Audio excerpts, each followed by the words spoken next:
हमनी से जदी केहू करेला घमंड उड़ी जाला महमंड घर पड़ेला बिहार में। अच्छा इंसान बड़ उनको जवाब दिलन कि महाराज रोरा का बार बार पूछता नहीं, हमार घर पड़ेला बिहार में, हाजीपुर मुजफ्फरपुर पटना वैशाली के राम निखी जनते। हमने के संगम स्टूडियो से गाना भई रहे बहुत, और म्यूजिक जेपी भैया कहले रहनी संगम स्टूडियो से रिकॉर्डिंग भई रहे, गाना के लाइन रहे हमारा और शिवानी सिंह के साथ में रहे कि सृष्टि के साथ में, उतना ख्याल नहीं खे पड़ा था हमरा कि रंगदारी शुरुआत कइनी 17 में, प्रशासन परसन बाटे पकड़े में। सबसे पहले तूफान राज जी स्वागत है, और आज आपने प्रेस कॉन्फ्रेंस रखा है, प्रेस कॉन्फ्रेंस रखने का मुख्य वजह क्या है? सबसे पहले जो भी दर्शक हमने के प्रेस कॉन्फ्रेंस के माध्यम से देखी और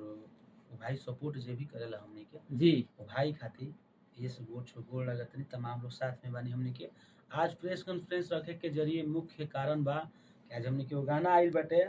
घर पड़ेला बिहार में। जी गाना तो रिलीज हुए 3 दिन हो गया, गाना काफी अच्छा बज भी रहा है। जी जी, तो गाना 3 दिन रिलीज होखला हो गईल आ गाना बजत बा, तो कहल जाला कि माने बजता वो चीज के थोड़ा हमनी के और प्रमोट करत है अच्छा से कि लोग के बीच में हमनी के आज ये कॉन्फ्रेंस के जरिए सबके पासे पहुंचे, अच्छा लगी और अच्छा मार्केट में बजी। जी उस गाने को लेकर के बहुत ज्यादा चर्चा बना है, बहुत सारे लोग आपके फैंस हैं जो पूछ रहे थे कि रंगदारी लाइए, आपने रंगदारी मैटर ला दिया है, क्या कहिएगा? देखिए सबसे पहले बता दिया चाहता नहीं कि बहुत लोग के इंतजार रहे कि तूफान भैया रंगदारी गाना गाओ, जतियाता से हटो रंगदारी गाना में अपन नाम कमा। तो हमने के भाई से बता दिया चाहता है कि जितना अपन पावर बा तो हम लोग अब लगा दो, कहे से कि तूफान राज ओनली वन अब रंगदारी चीज से एकदम प्रमोट हो गई, और रंगदारी चीज हमने के मार्केट में एकदम जबरदस्त बाजी। रंगदारी चीज हर समय अब आई, जतियाता गाना से बहुत दूर हमने के होता नहीं जा, बहुत दूर के ही मतलब नहीं, जतियाता गाना आई बाकी बट बहुत कम आई। जी हम चाहेंगे कि घर पड़ेला बिहार में जो ये गाना वायरल हो रहा है तूफान राज ऑफिशियल से, इस गाने को थोड़ा सा गुनगुना दीजिए। जरूर गुनगुना दे। सबसे पहले बता दिया चाहते हैं कि गाना हमने क्या तीसरा दिन हो गल गाना कहला, अभी तक ले इंस्टा पर रील भी अच्छा खासा बन रहा बा, वो सब रील बनाई और तूफान राज ऑफिशियल पर जब यूट्यूब चैनल बाटे वो चैनल पर रिलीज भइल बा गाना घर पड़ेला बिहार में हमार गाना बाटे। और प्रियंका भास्कर जी जे हमने के शुरुआती तौर पे हमने के अच्छा काम लड़की करत रहे जी, और बहन बहुत अच्छा गईबो करेले, और प्रियंका भास्कर जेके नाम बाटे, और राहुल रोशन सुन ही बनी, लहर बा पासवाने के लहर बा, एक बार बॉबी पासवान जी से मिल, तमाम गाना के राइटर रह चुकल बाने, बट अब बहुत अच्छा काम करते रहे मेजू डायरेक्टर के। तो मेजू डायरेक्टर बाने तो मेजू कुंकर कइल बाटे, राहुल रोशन जी के गीत के लिखले बानी जो कि बाना जनदल के सबसे बड़ा हमारा जीवन के सबसे बड़ा उपहार गाना बाटे बाना जनदल, गाना के लिखले बानी सोनू संगम भैया।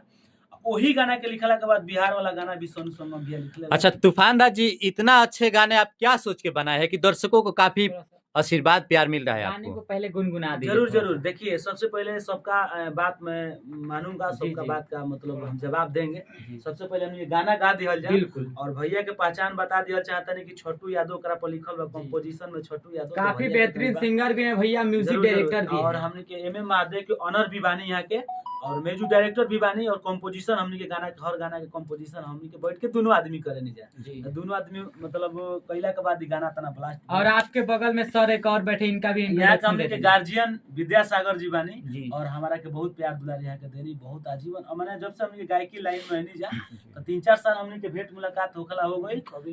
कवि जी बानी यहाँ के विद्यासागर जी, और बहुत अच्छा गीत लिखे नहीं, बहुत मतलब वो घड़ी हमने के जमाना में बहुत बड़ा कलाकार के हैं सब गाना गौले बनी, बहुत अच्छा लगेला। और बता दिया चाहता नहीं कि गाना सुना दिया जी सबके गाना के लाइन बाटे हमारे और प्रियंका भास्कर जी के, और बहुत ही अच्छा गाना बाटे। गाना के लाइन बा कि रंगदारी करेला खुलिया में बाबू, कि रंगदारी करेला खुलिया में बाबू, रोजे मर्डर करेला सरेया में बाबू, कि रंगदारी करेला खुलिया में बाबू, रोजे मर्डर करेला सरेया में बाबू, कि पुलिस थाना कुछ न करे पूछ ले तिहार में। तो लड़का का लाइन बा, अरे कि हमनी से जदी केहू करेला घमंड उड़ी जाला मोहम्मद घर पड़ेला बिहार में कि बिल्कुल हमनी से जदी केहू करेला घमंड उड़ी जाला मोहम्मद घर पड़ेला बिहार में। अच्छा, इस गाने को बनाने का मकसद है कि बिहार के लड़के जो होते हैं दबंग होते हैं और दबंग टाइप के उस तरीके से कुछ दर्शाया गया है क्या कि घर पड़ता है बिहार में। मेन मुद्दा बा कि हम एक बार पटना जात रहनी जी और अदर स्टेट से लोग रहे जे भी जी। रहे ट्रेन में रहे और हम ट्रेन के बगल में खड़ा माने ट्रेन में खड़ा रहनी जैसे कि ना होकेला मतलब दरवाजा के पास में खड़ा रह जी। जाला तो हम दरवाजा के पास में खड़ा रहनी मोबाइल चलावत रहनी तो एक आदमी पूछलस कि आपके कहाँ उतरे के बा तू बतौले कि हमरा जाके आरा उतरे के बाटे तो ऊ पूछले कि राउर घर कहाँ पड़ेला तो ऊ कहले कि हमार घर पड़ेला दूसरा जगह मतलब अपन जगह के नाम बतौले उनकर आरा आवे के रहे बाकी ऊ जब पूछलन आदमी कि रौरा कहाँ उतरे के बाटे तू कहले कि हमरा मुजफ्फरपुर जाए के बा हमारा हाजीपुर की मुजफ्फरपुर एतर नाम बतौले जाए के बा बार बार टॉर्चर कइले बात कि भाई हम गांव के नाम ऊ जगह के नाम नहीं जानत तब बार बार ऊ कइला के बाद का कहलन ऊ जो पूछे वाला इंसान बड़ उनकर जवाब देलन कि महाराज रौरा का बार बार पूछता नहीं हमार घर पड़ेला बिहार में लड़का तो जवाब आपने देलन। उस पे गाना बना दिए कि ओइजे- घर पड़ेला। ओइजे हम सुनत रहनी तो लड़का कहलस कि रौरा हाजीपुर के नाम नहीं जानत हाजीपुर मुजफ्फरपुर पटना वैशाली के रौरा नाम नहीं जानत एगो बात बता दियल चाहता नहीं कि हमार घर पड़ेला बिहार में तो ओइसे हमें गाना के सोचनी कि घर पड़ेला बिहार में बड़ा अच्छा चीज बाटे एकरा के गावल जाओ हमनी के तब तक के गाना के हमनी के सोच आई और गाना कोई नहीं जा वाह। एक और आपका गाना आया था 2017 में, आप 17 को लेकर के गाना गाया था कि रंगदारी शुरुआत करनी 17 में, वो भी गाना आपका रंगदारी मैटर काफी बजा था, थोड़ा सा उसको भी गुनगुनाइएगा। जरूर जरूर हमने के संगम स्टूडियो से गाना